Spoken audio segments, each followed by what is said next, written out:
Estimados irmãos e irmãs, continuando nossa reflexão nesse tema bonito, Eu amo a minha igreja, estamos falando de Maria. Maria, que é a mãe da igreja. Então nós estamos fazendo uma breve reflexão, acerca dessa mariologia presente na história da igreja, presente na vida de cada um de nós que se sente igreja também.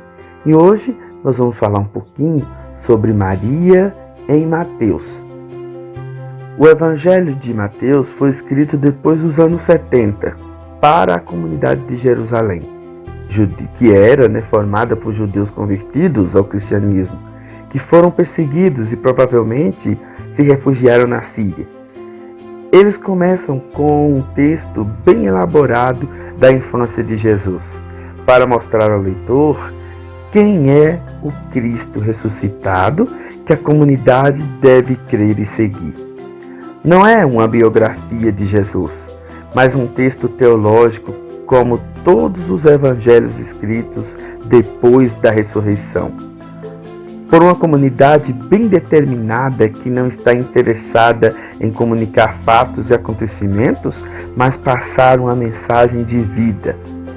Por ser a comunidade de Mateus formada por judeus convertidos, o autor dividiu o seu evangelho em 5 livrinhos para lembrar os judeus o Pentateuco e também para lembrá-los os 10 mandamentos.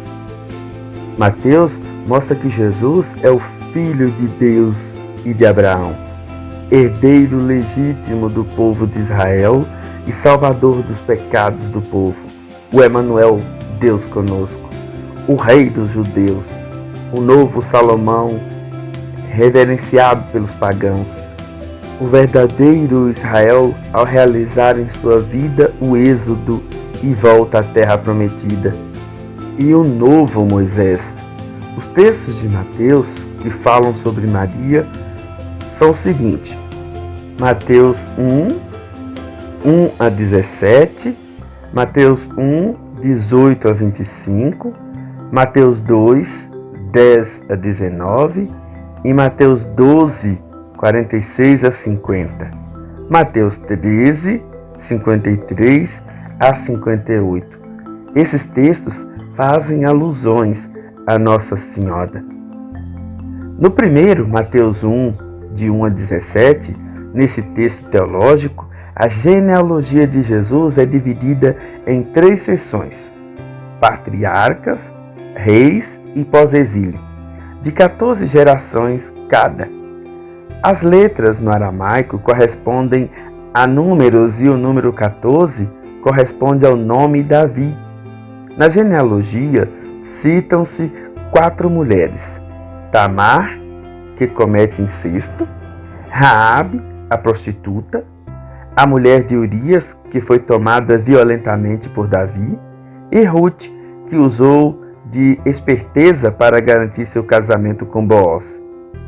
O judaísmo celebra os méritos dessas mulheres, enquanto Mateus mostra a gratuidade de Deus que acontece numa história marcada pelo pecado. A genealogia é rompida no versículo 16, quando diz que Jacó gerou José, o esposo de Maria, da qual nasceu Jesus, chamado Cristo, expressão que revela a fé na virgindade de Maria por parte da comunidade. Mateus 1, 18 a 25, o texto mostra que o nascimento de Jesus se deve à ação do Espírito Santo quando Maria estava prometida em casamento. As núpcias judaicas compreendem 2 etapas. No primeiro se expressava o compromisso recíproco diante de testemunhas, enquanto a noiva permanecia na casa dos pais por um período de até 1 ano. Na segunda etapa, a noiva era levada para a casa do noivo, que ficava responsável pelo seu sustento. A anunciação do anjo no Evangelho de Mateus acontece através do sonho a um homem, José. A comunidade mateana é patriarcal e machista, razão porque só o homem recebe a mensagem de Deus. A gravidez acontece entre as duas etapas. Já estão casados, mas ainda não coabitam. José é apresentado como o homem que não pauta sua vida pela lei, senão teria que denunciá-la publicamente. E Maria seria apedrejada em praça pública, mas como alguém que vive a justiça do reino, ou seja, a gratuidade. O relato diz que Jesus procede de Deus, mas ao mesmo tempo é filho de Davi, membro do povo eleito e da promessa do Messias, por intermédio do gesto de adoção de José. Maria era virgem quando concebeu por obra do Espírito Santo e permaneceu assim até que Jesus nascesse. O que aconteceu depois, o Evangelho não se preocupa. Em Mateus 2, 10 a 19, a expressão usada nesse texto, o menino e a mãe, mostra que Maria participa da vida e destino de Jesus. Deve fugir, refugiar-se em terra estranha e depois voltar. Mateus mostra a ida ao Egito e a volta como o êxodo que Jesus realiza em sua vida, tal qual o povo de Israel. Em Mateus 12, 46 e 50, o contexto é diferente do Evangelho de Marcos.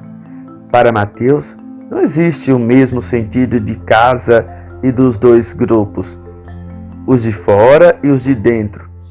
Ele sublinha a importância de seguir Jesus e fazer sua vontade. O que importa não são os laços de sangue ou a família biológica, mas fazer a vontade do Pai. Sabemos, por outros dados, especialmente o Evangelho de Lucas, que Maria sempre procurou fazer a vontade de Deus.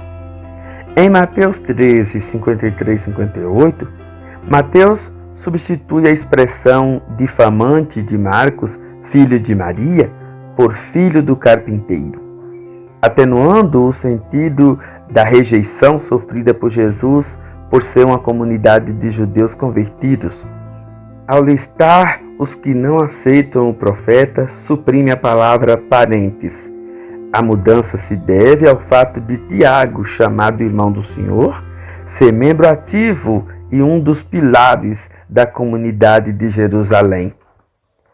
O Evangelho de Mateus avança muito pouco na mariologia. Apresenta Maria apenas como virgem e mãe, ligada ao Espírito Santo. Numa comunidade de judeus convertidos, patriarcal e machista, a mulher fica restrita ao seu papel virginal e materno. Então, meus irmãos e minhas irmãs, continue conosco e amanhã refletiremos Maria em Lucas. Conhecer Maria dentro dos textos sagrados, conhecer Maria na vida da igreja, é a oportunidade que nós temos para amar aquela que foi a serva do Senhor e nos convida a fazer o mesmo, amando e sendo fiéis a Ele até o fim. Bom dia!